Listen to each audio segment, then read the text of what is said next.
สบายดีเนาะมื้อนี้ก็พบกับสิทธิบ้านนอกคือเก่าคือเดิมนะมื้อนี้ก็สิมาแนะนำวิธีการแก้หนังสืออยู่โปรแกรม InDesign เนาะอยู่โปรแกรม InDesign นี่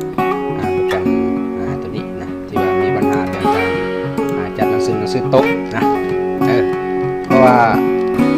หลายคนนี่อาจจะจัดหนังสืออยู่โปรแกรม InDesign นี่หนังสือมันตกนะวิธีแก้นั่นใดเห็นบ่มันหนังสือมันจะเลอะแล้วหนังสือลอยเอิ้นว่าจังได๋อักขระหรือว่าจังได๋สระบ่มันลอยนะเฮาสิแก้ในใดที่แก้เนาะเมื่อพบปัญหาตัวนี้เฮาสิแก้ในใดอันนี้สำหรับใส่โปรแกรม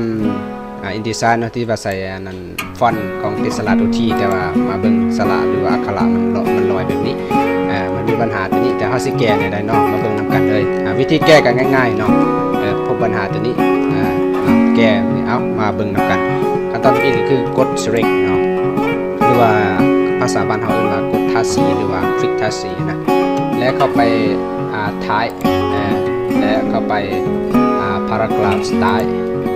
แล้วปานนี้มาเบิ่งกดปุ่มขีดอยู่นี่อีก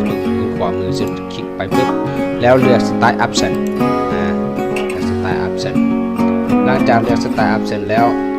มากดเลือก justification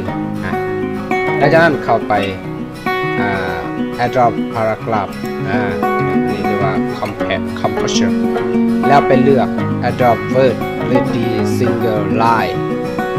composure กดปึ๊บแล้วกดโอเคไปมาเบิ่งว่าอักษรลอยนี่มันยังลอยคือเก่าบ่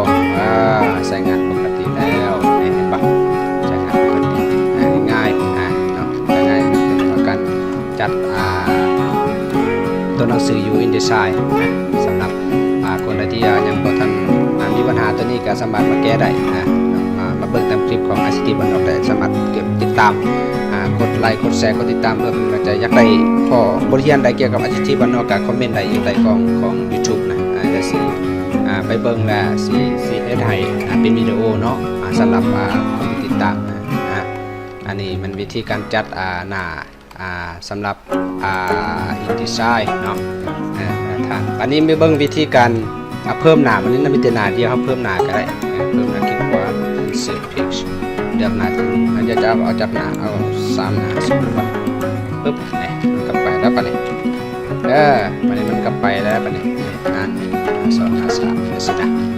ถึงเอาเพิ่มหน้าเนาะเอาใครว่าคิดว่าอยากให้เฮ็ดคลิปใดก็สามารถคอมเมนต์ได้หรือว่าสามารถกดไลค์กดแชร์กดติดตามได้